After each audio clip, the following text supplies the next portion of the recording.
Welcome to the next episode of Plugged In. Today, we have a couple very special guests here live in the studio. It's Aldrynne and Sasha of Sea of Trees. Hello. Hi.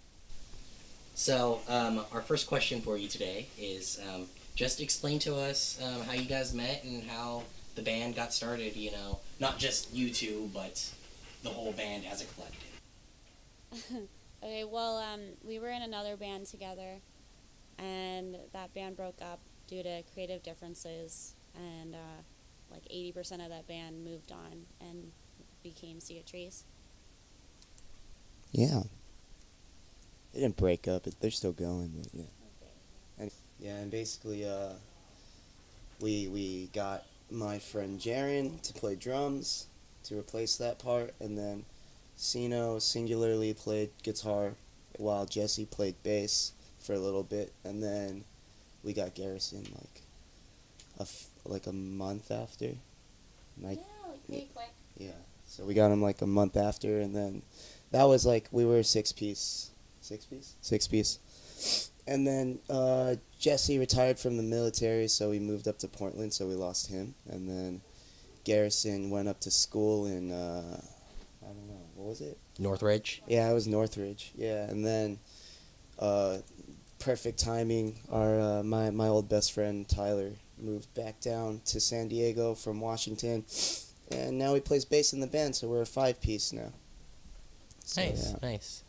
How does the five-piece writing structure work for you guys, at least? And we're still growing as a five-piece and figuring out our new writing structure. At this point, we're finishing up on old songs that have already been established from previous writing. How it's always kind of gone is either Sino or now Tyler will come up with an idea and the other members branch off of it. Cool. So do you guys like each write your own vocal parts like separately? Do you collaborate on that? How does that work? Yeah, okay, so most of the time we write it like by ourselves, and then we collectively get together, and then we look at the lyrics, and then from there we like make a compromise on what would sound better, or, you know, whatever. Yeah, it's usually just me, Sasha, and Sino, but since Tyler joined the band, we're going to start writing like as like a four-member type of thing, writing lyrics and stuff. So, yeah. Cool. Yeah. Like sometimes like there'll be a point where we'll try to write each other's parts, and that doesn't always work, but we'll go through everything and figure out where overlap should be, or harmonies and that sort of thing. So, at this point, you guys have a 3-song EP out. Talk to us about the writing of that, you know, since you guys are more focused on lyrics, talk about, like, some of the lyrical themes, you know. Okay. Well, so for Death Dealer in particular, our very first song ever, Jesse wrote that song, or Jesse made the title, and we kind of just like worked off of that. He wrote the guitar part, the main guitar part for that song. So basically, that song it was kind of weird. Sino wrote the first like few lines, the "Hey you, put the money in the bag" part, and then from there I kind of like branched off of it. So from that point, it was kind of like this freaking weird like robber guy. He was robbing a store and stuff. So like, I just kind of made it about that, and then. For Osiris, it was kind of a weird situation. It's about rejection, basically. And you wanna add on? I mean, I mean, Death Dealer definitely is kind of our political song, where it's about robbery, but that kind of relates to like the poor, like just struggling and having to do something as crazy as a robbery. Like just coming up over your government. As for Osiris, Aldrynne kind of wrote like the main part to that, so my parts are kind of just relative to his. But yeah. And then White Widow was kind of just like a crazy collaborative effort of like me, Sino, and Sasha. Like we all sat down and wrote about that song, and that song's just about anxiety. So basically, like the way we write our music is we kind of just pick a topic, and then we all go off and write something about it, and then we come back together. And, yeah. Like, we'll divide up like the musical parts that we feel fits better for cleans and overlaps and that sort of thing, and then yeah, that's like the beginning, like skeleton of the lyrics. Yeah. Tristan of the future here. Due to the impromptu nature of this podcast, we're going to have a couple weird edit points where I had to give pointers to everybody on how the podcast should go as we were recording it. So there are some points where it would have been too difficult to majorly, cut in and cut out certain parts. So I'm kind of going more along with how the conversation went. So with that being said, this is the first major cut point of the podcast, where I asked Aldrynne and Sasha to elaborate on the foundings of Sea of Trees and how each member of the band met and came together as the collective. So Tyler and I went to high school together, and that's how I kind of knew him. He it was kind of weird. I was dating this chick, and freaking Tyler also liked this chick, and this chick ended up being like a complete douche. So we both kind of like collectively got together, and we were like, we are gonna become best friends, and that's kind of how that went down. For Sino, me and Tyler made a band called Big Meaty Claws, and it was like a ska post-hardcore band, and this kind of like the start of our like musical like career, I guess. And so I mean, it was the first thing we ever recorded, and so that's how I met Sino, Tyler. As far as like Atris, like the members from Atris that ended up in Sea of Trees, like Sasha. Well, so I after Big Meaty Claws broke up, I was kind of like really, really depressed about how I didn't have a band anymore, and I really just wanted to get back out there and do stuff. So I put out a Craigslist ad with the one demo song that we had from Big Meaty Claws, and I happened to get like a bunch of replies, but all of them were like creepy old weird dudes, except for one. I got one from Atris. It was from Sasha. She hit me up, and she said, "Yeah, let's set up a practice. Let's just set up a jam."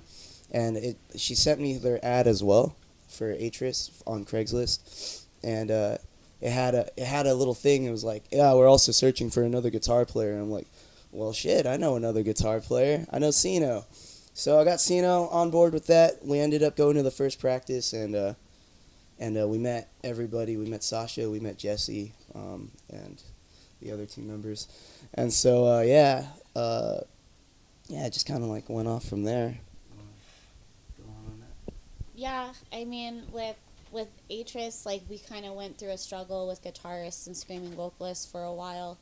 When I first joined, we had one vocalist, and then he couldn't stick to practice, and then we had another vocalist who ended up dropping, and the guitarists were crazy, so just to find them was amazing. And then from there, just like building what that was, which was really great for a while, and it led to where we are today, which has been amazing. So yeah, after that whole what's the word? Whatever. Debacle. That debacle with Atris, freaking, we needed a drummer, and actually it was crazy because when I was in high school, my senior year of high school, I got my first job. I worked at McDonald's. That's where I met Jaron, our drummer for Sea of Trees. And one time, like, this is how I found out that he even did music at all.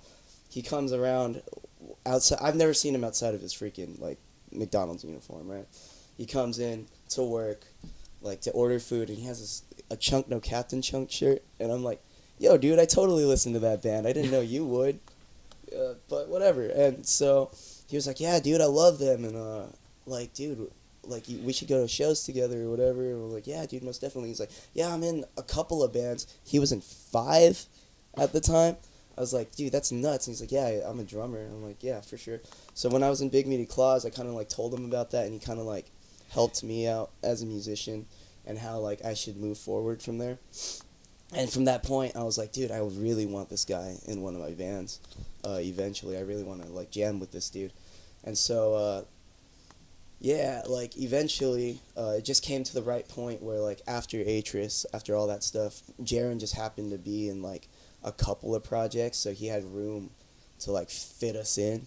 And so yeah, we got a drummer, and that was it. It was the lineup. The original lineup is me, Sasha, Sino, and Jesse and Jaron, right? And then I forgot Garrison. Garrison was I actually went to high school with Garrison. I met Garrison in middle school actually, and we were in band together. So that's how I kind of knew he was a musical guy, and he played bass in jazz bands. So I knew it was worth asking him to be in Sea of Trees from that point. Because actually, you know what? It was weird because Sino really wanted a second guitarist. I mean, we still do. We don't have a second guitarist right now. But at the time, Sino really wanted a second guitarist, and the only person he could jam well with was Jesse. So at that point, we were like, dude, like, let's get another bassist and switch Jesse from bass to guitar. And that's exactly what we did. So we recruited Garrison, and then Jesse moved to guitar, and then we wrote, like, the sickest jams. And there you go. That's the story of the formation of Sea of Trees. And where did you guys get the name Sea of Trees exactly? Well, we went through like a number of name ideas. We went through lists and lists and lists, and between like 6 people just knocking names out, we didn't have much to work with. I came up with Sea of Trees, and there are other Sea of Trees, but at that time, like one of the bigger ones, like they only had like a small following on Facebook, and they were dead. So, you know, we decided to take a jump on it, and I mean, it's hard because there are other bands with the same name, but in our genre, we're the only one. And another reason it kind of means a lot to us is we all kind of struggle with anxiety and depression, and Sea of Trees like sounds like this kind of pretty, kind of elemental kind of name, but it has like some darker meaning behind it. So. Yeah, our original name, well, we were going to go with, like, Will-O-Wisp. Yeah. Actually, the reason why our EP name is Foolish Fire is because that's just another, like, name for Will-O-Wisp. So, yeah, like, we kind of recycle names that way, though. Yeah. Like, we really wanted to go with Foolish Fire as our band name, but we felt guilty because there was this tiny little band that just started, and I didn't want to just steal their band name from under them, so we used it for the EP. Yeah. All right, well, we probably should have opened up with this question, but what are some of your guys' influences as far as musicians go? Me personally, vocally, like, I would say, like, there's John Mess, obviously, and then John Mess, just because Dance Gavin Dance is my favorite band. And for like stage presence wise, and I mean kind of vocal wise too, Jason Butler from Let Live, ex Let Live, R.I.P. I mean, I feel like as a band, our creative influence is all over the place. I mean, I'm into anything from, like, Queen to System of a Down to The Used, My Chem, Yeah Yeahs, Versa Merge. I mean, I'm kind of all over the place. I used to, like, listen to punk a lot. I don't know. Like, a lot of us have, like, a classical music background as well, so that definitely adds, like, our own element musically. Right, yeah, that sort of leads into my follow-up question on that, which is, a lot of bands in these genres, they kind of in my opinion at least, they kind of take influence from a lot of the same places, and some of them really bring something fresh, and then some of them, it kind of feels like they're just recycling ideas and recycling, like, bands that they've heard and bands that they like. So how would you guys plan to, like, incorporate your influences and things that you love while still bringing something, like, new to the table? Yeah. Okay. So, just like personally, a lot of people compare me to John Mess, but I don't use like. Okay, one, John screams like a rapper. I don't do that. My things are very like more staccato and like more like easy to bring out, whereas his is like super fast. And I don't do the quirky like nonsensical lyrics either. So that's another thing. And then like I don't know, our band like Sea of Trees, our sound is all over the place. Like we have a bunch like Alola. We have a song called Alola, which is a super like poppy sounding song. There's no heavy elements to that song at all. And then we have a song called Bees Are Dying, which is just a straight up like sad boy emo song. But when it comes to the more technical songs, like let's say White Widow, we I don't know. It doesn't, to me. We don't sound like a lot of the bands in our genre that we're grouped with. So just because I think our sound is a little bit more aggressive, and when it comes to the softer side, it's more melancholy sounding. You get what I'm saying? Like Definitely, yeah.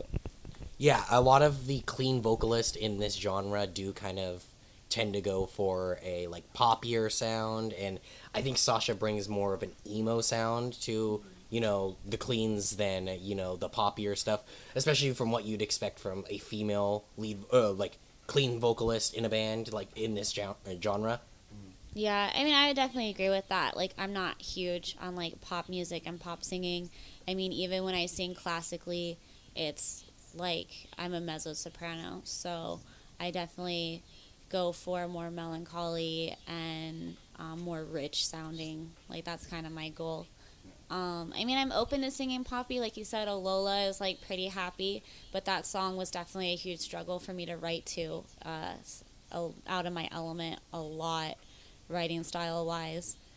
I mean, I'm open to like branching out that way as well, but I mean, I'm glad that, I mean, unintentionally it's unique. Our newer stuff that isn't going to be released anytime soon is definitely pulling in some new like jazzier elements, which I feel is pretty unique for our genre. Also, that being said, like, we try not to put ourselves in a genre box. Like, we're pretty open-minded. We jokingly call ourselves, like, genre fluid. Like, just being open and experimental. Right, and I think since you had mentioned, like, classical influences and, like, the bands you listed were, like, all over the place from, like, classic rock to, like, more emo bands. And I feel like that's something that can really make a group stand out in the sense that, like, so many bands in all sorts of genres and heavy music, like they really just draw influence from like other bands that they tour with, other bands are in the same like exact box, and then if a band comes along, it's actually willing to like pull from all over a place, and like classical music, just other genres of rock, like other genres that you wouldn't expect. That's what really can make something stand out stylistically, I think. Yeah, most definitely. I feel as though just like if you mix genres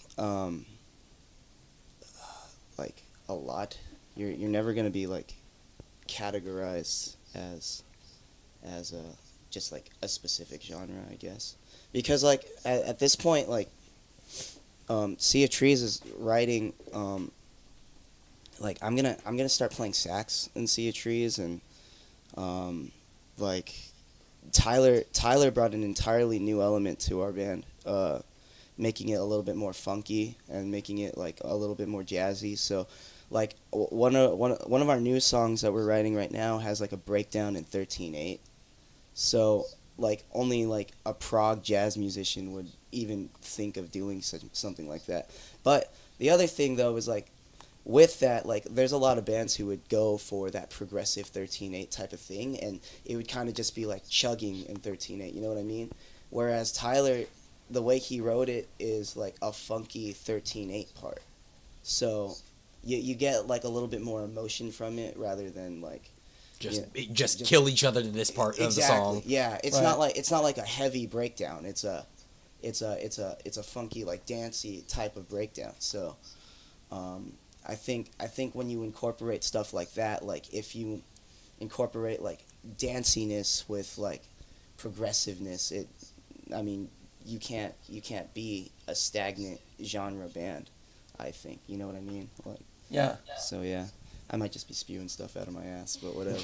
No, and I think it kind of shows that like it's not just like some prog bands, in my opinion, like they just go for like the weirdest like arrangements just for the sake of like showing like how weird they can get and how like out of the box they can get. But then like the emotion, the passion, like often just doesn't come through. It's just these weird songs for weirdness sake, and they're kind of just boring to me. Yeah. And I think if you bring that emotion, that can make it stand out.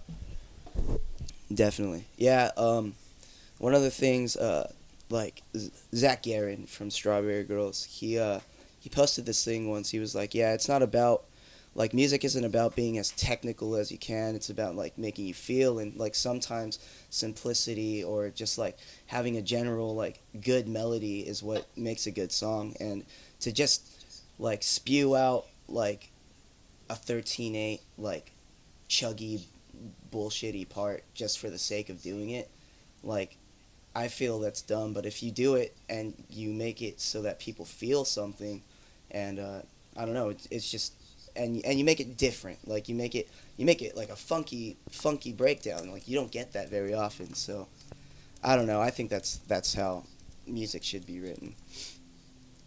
Yeah, anyway. Definitely. Yeah. Alex, if you don't have any questions, would you mind if I ask one? Yeah, of course. So you guys started in like mid 2015 or so, or late 26, late. It was 2015 in Yeah. November. And your first show was 2016. Yeah, March 2016. So Yeah.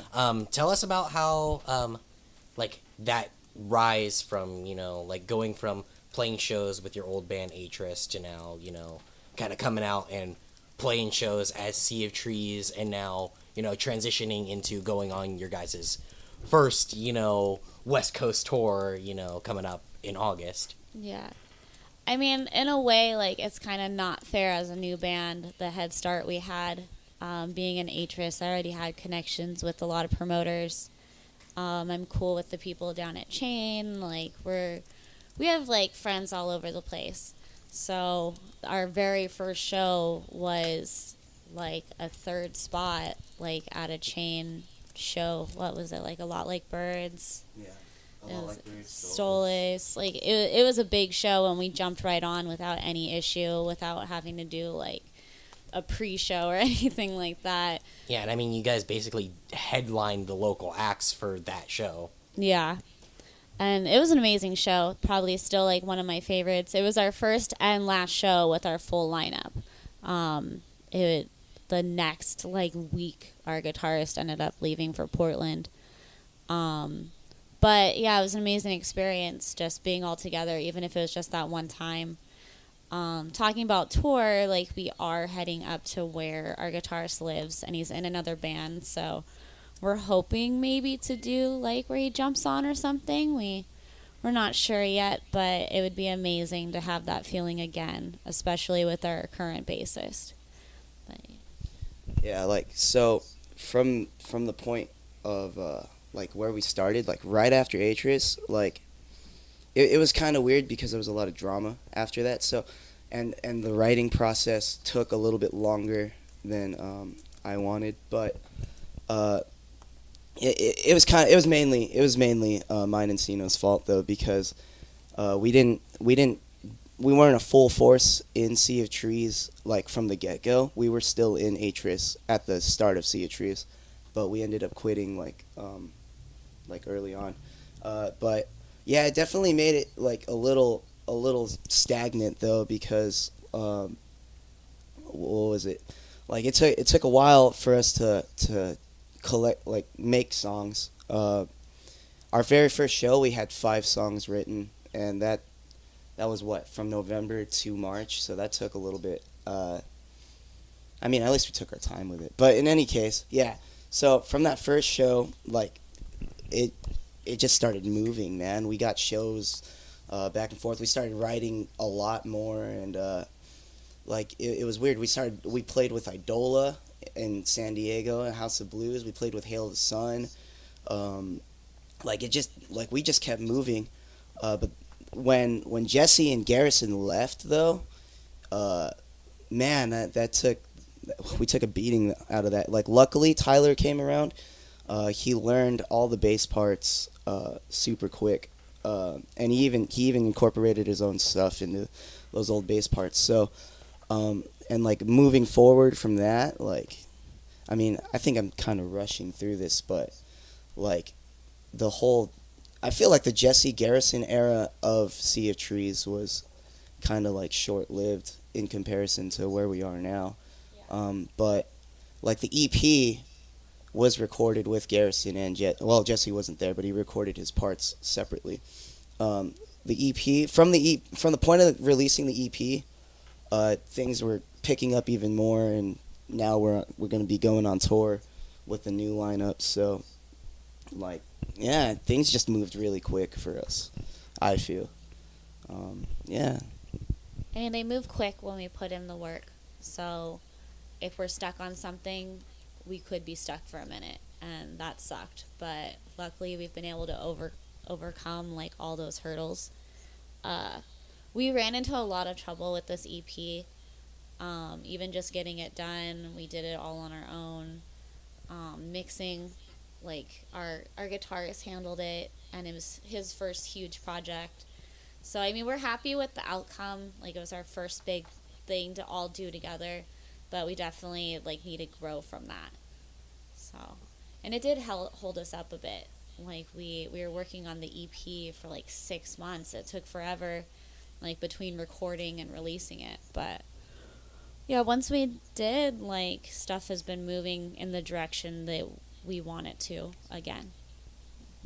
Yeah, and we're actually, like, so since Sea of Trees started, like, we only released 3 songs, but as we started, we had 5. So we're basically, what we wrote with the older lineup, from having Jesse and Garrison to just Garrison, like, all the songs we wrote from that point, we're recording those songs currently. So we're gonna have another EP, maybe before tour starts, maybe after, but yeah, like, we're moving. Yep. Awesome.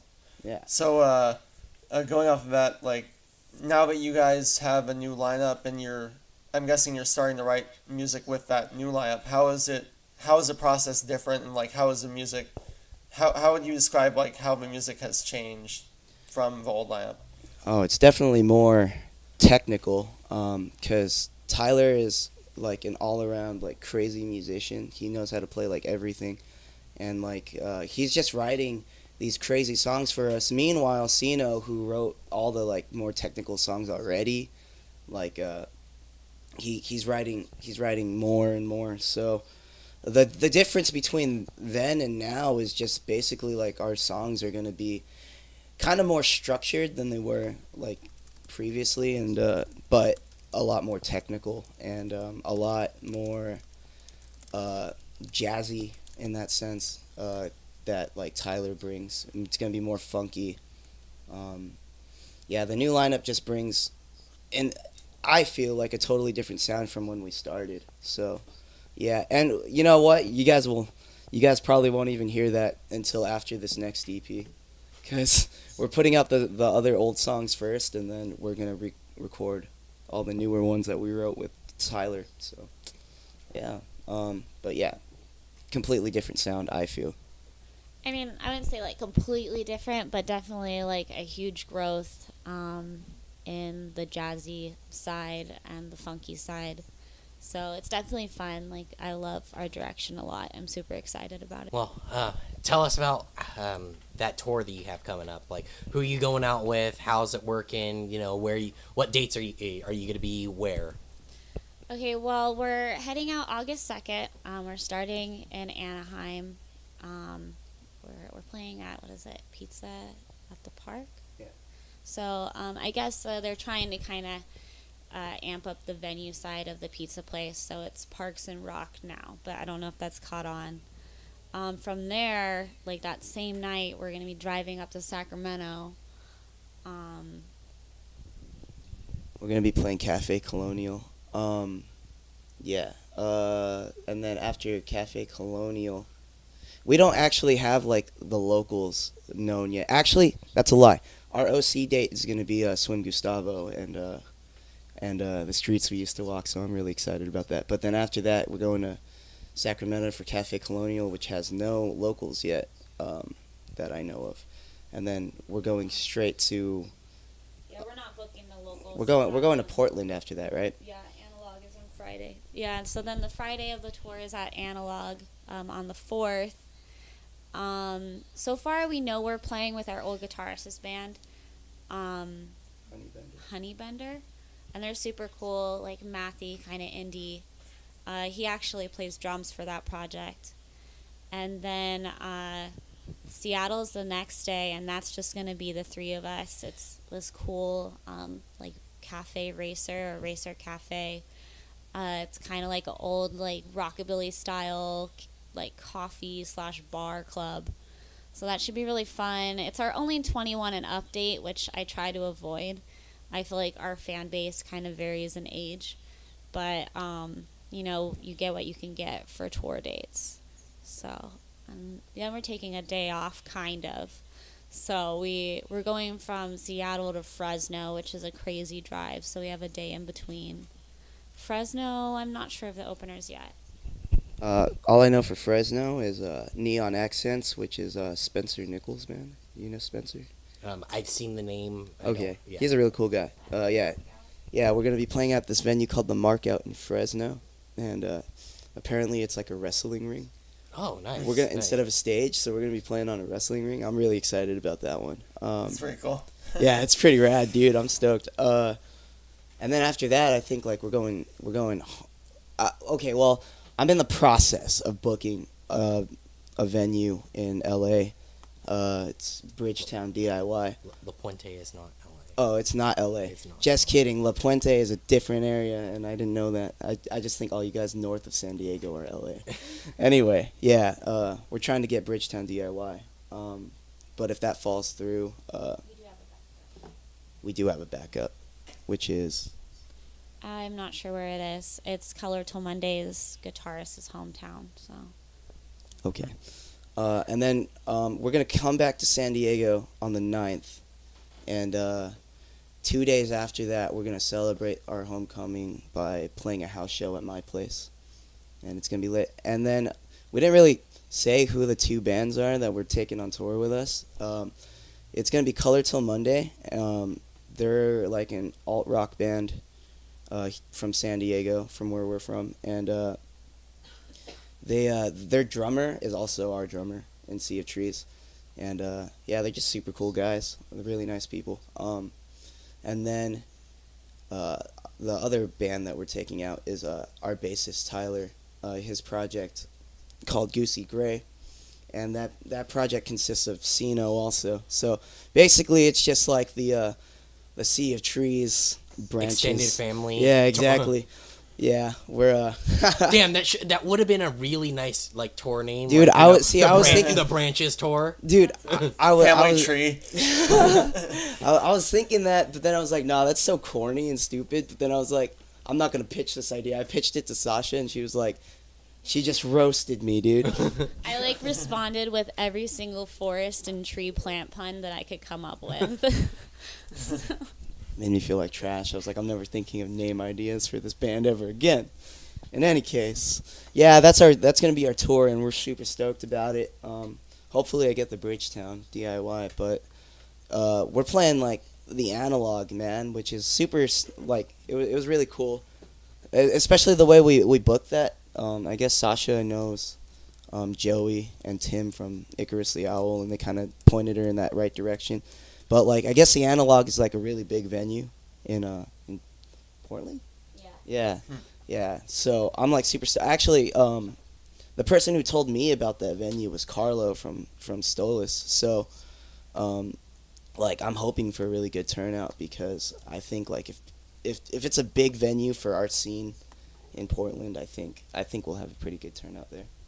And the only trouble with that is, like, based on me talking to promoters, Oregon or Portland and Seattle kind of have like a very locals only image. So we're trying to get up to every venue like pretty early to go out and promote and meet people and pull people in. We do have 2 local spots for the Portland show, so hopefully we get a good turnout. I have family in Portland. Sino has some family. I think we'll be good. I think we know enough people up there to have a really fun time. Any local bands listening to this who are based in Portland, hit up Sea of Trees to get a spot on their show. Yeah, that'd be dope. One opening. Yeah, we have one opening. Yeah, because Honeybunder's playing that show, right? Yeah. Yeah, check them out too. They're really cool. That's Jesse's new band. Anyway, yeah. So, you did kind of talk about how Tim and Joey from Icarus the Owl kind of networked you over to the Analog. You two booked this entire tour yourselves, so how was the process of that, being a, well-known band for, like, the Southern California post-hardcore scene, but, not a bigger name with a bigger, like, label following, how was it booking a full tour by yourself? Right. It was okay. It was like mildly difficult, but at the same time, like Sasha actually got the harder dates. My dates were pretty easy. Like I was actually hit up by people to play at their venues. I didn't hit anybody up, but Sasha had to hit up like Portland and Seattle and Out of state. all the out of state ones. I booked Fresno, and I booked Sacramento, but those ones were fairly easy. Like, tell them about your little. I mean, yeah, luckily for our California shows, like, people have been asking us to play up north for a while, so those worked out pretty well. Yeah, like, pretty much what I did was I contacted, like, band members that I knew that lived in the area, so I set up a group chat with Joey and Tim. We played with them down here, and they're super cool guys, and they pointed me in the direction of a lot of different venues, but kind of amped up the Analog a little bit. I took a chance with that one. It's definitely, like, the biggest venue we're playing, but the promoter's a really good guy. I think we have, like, a handle on it. There are pre-sale, so there is an overhead that we have to pay for that show, which is scary, but, I mean, we have it covered. The Seattle show was definitely, like, my most stress.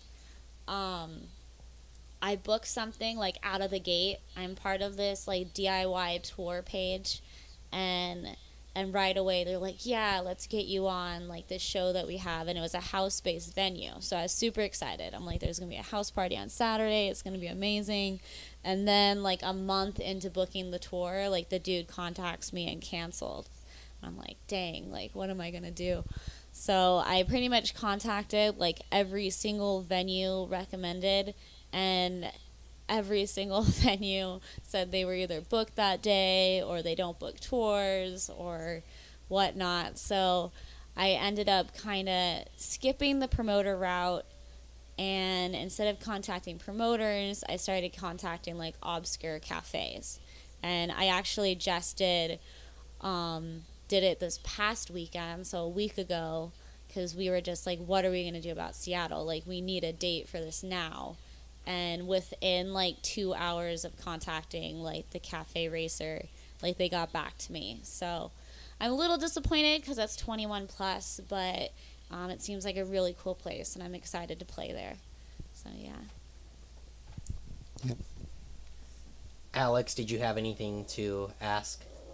Yeah, it seems like since, like you said, there's no label support, obviously, at this point. It's just all DIY figuring out like a tour package yourselves. It seems like you guys have got a pretty good handle on that situation, and like that's a lot of work to put together a touring package and put together all those dates. But it seems like it's gonna work out. Yeah, it's just really nice to know people, man. Because, like, honestly, like, I mean, people came out to help us, so that was pretty sick. And we have like our new stress now of like finding the right van situation. A lot of vans don't have towing, and that's stressful. We're traveling a lot of miles, so that's stressful. We'll get there. It's Are just, yeah. all of the bands going to be traveling in one vehicle together, or? Yeah, pretty much like what the plan is. We're trying to get a 12-seater van with towing capacity. There's a possibility we'll get a 15-seater, but we're trying to keep it at 12.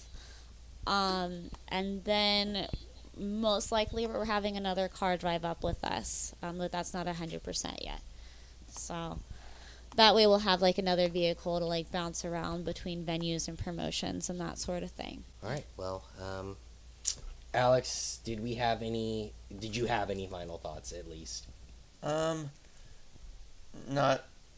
prepared, but as far as just the future of the band so far, I mean, the EP for me was really promising. I think it shows a lot of potential for you guys, and like you guys had mentioned, like Sasha's singing comes from like a really interesting place of like classical training and all these other influences, and then Aldrynne brings this sort of really cool vibe to his vocals, and I think you guys really have a lot of potential, and I'm really excited for any new material that comes out in the future.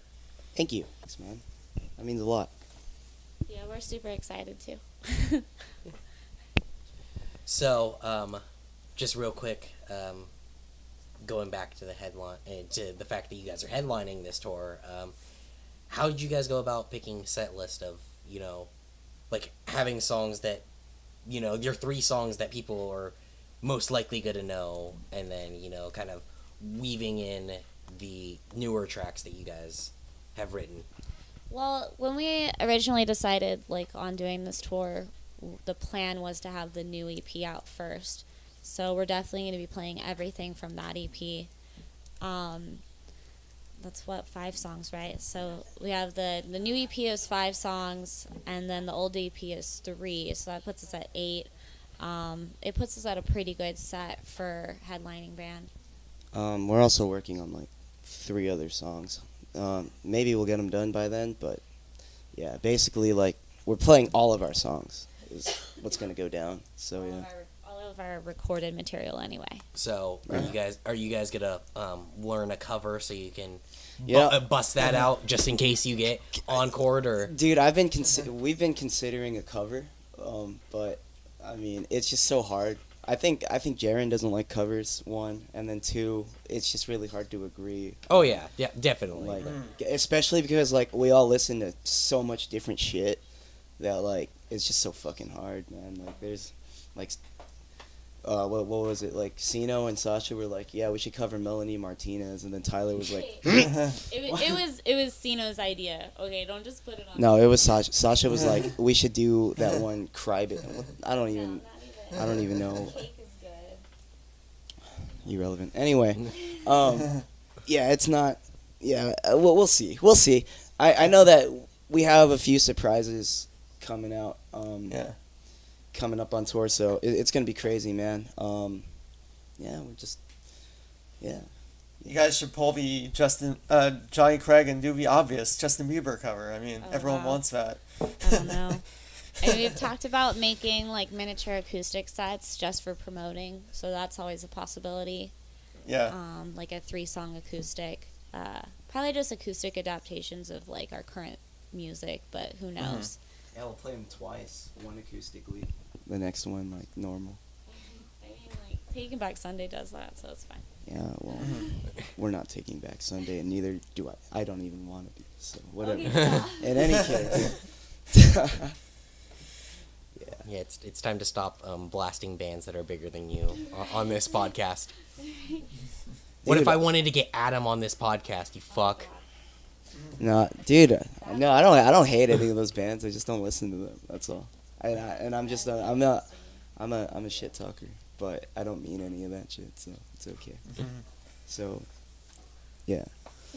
All right. Well, did you guys have anything else that you would like to add, to this? Oh yeah, we have 2 Southern California dates coming up, like before tour. So if you want to catch us before that, we're playing July 13th at Soma, San Diego. We're playing with our friends Until Skies Fall, Our Second Home, Wolf Waker, Candid Dreamer, and I think that's all for them. And then the next show, which I'm like super fucking stoked about, is we are playing Pizza, Beer, and Wings in Pomona, California, with Adventurer and Dwellings, and we're going to be playing alongside our homies in Swim Gustavo, so that's going to be really cool. So all I ask, is come out to any of the dates that we're going to be playing on tour, or come out to those 2 shows, because it's going to be wild, man. We have a lot coming up, so it's going to be crazy, and we're stoked to see you guys. Yeah, just add us on Facebook. You could see like all of our current shows and the tour dates. It's just facebook.com/SeaTrees. We also have an Instagram, SeaTreesSD. That's pretty much it. Like, yeah, everyone should like support their local scene. Try to buy pre-sales from bands and not from venues. And thank you, Trystan and Alex, for having us. Oh, no problem. Thanks for coming on. I mean, next time when it's not so impromptu, we can have you on and have like a real backstory. We saw Wolf and Bear last night, and freaking we just went to a show, and I just kind of like last minute was like, dude, let's do the podcast tomorrow. It'll be great. We'll wake up tomorrow, because I'm at Tristan's house right now, and so yeah, we just did this kind of last minute, but next time it'll be more prepared. It'll be cooler. We'll have more music out by then, and we're gonna see Hail the Sun tonight. So yeah, it's gonna be wild. Aldrynne, you're welcome back on if you ever want to just like come on and shit talk bands on the podcast with us. Oh, dude, it's gonna be wild. Hey, we're gonna talk about Swim Gustavo and the streets we used to walk next. Oh yeah. Yeah. Just kidding. I love you guys. All right. Well, thanks for coming on today, guys. I love you. We will catch you on the next very divisive episode of Plugged In. I didn't tell him to say that. He just did that himself. All right. Catch you guys later. Bye. All right. Thanks, guys. Thanks for listening all the way to the end. This time, instead of having a better place to mix in the song that we like to share of the band that we're interviewing, we just decided to do it at the end. So here is Osiris by Sea of Trees off their Foolish Fire EP.